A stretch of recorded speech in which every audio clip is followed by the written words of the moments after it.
My question to Ms. Campbell is about monitoring and evaluations, 3 or 4 parts to the question. What happens when the objectives of a particular CSI are overwhelmingly out of sync with realities that an NGO is faced with, such as the poor dynamics among school communities? Secondly, failure and impact will be measured differently both by the practitioners as well as the CSI who are looking for a return on investment. And thirdly, what happens when there's very poor correlation between the amount of funding and the scope of work? Thank you. Thank you. Do you want to get into those 3 questions straight away? I think they're fascinating for everybody. Yeah. Thanks, Sharonjit. Critical questions. And I mean, I think at the heart of that talks to that power relationship that has to be unpacked when a program is being developed and designed. Number one, around the CSI strategy and the reality on the ground, that talks to working together in terms of project design and true engagement around that project design.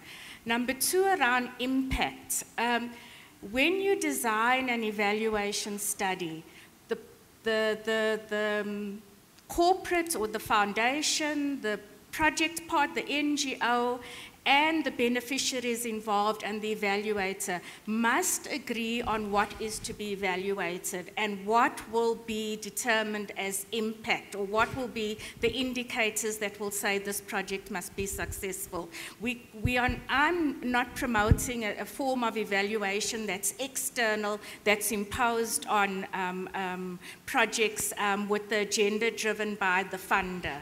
Thanks. Okay, Nick, you want to come in on that? And then I've got another question for you. By the way, while Nick's talking, please, anyone else who wants to join in, get their hands up. We'll get mics to you, and we'll make sure you're part of the conversation. Sorry, okay. The last part you were asking about funding. Part Yes. of the project design and conceptualization has to look at those questions of what are we really going to achieve with the funding that we have on the table. Okay, Yeah, Nick? If I could come in.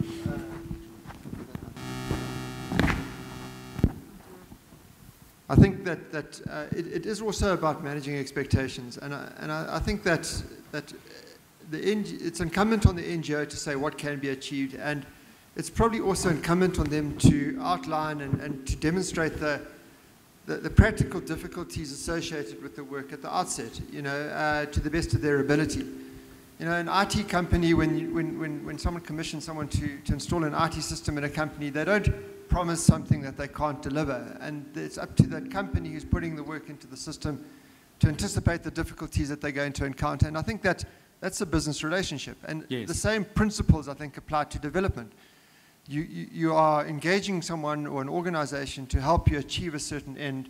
And I think it's important that both parties understand what can realistically achieved in that process.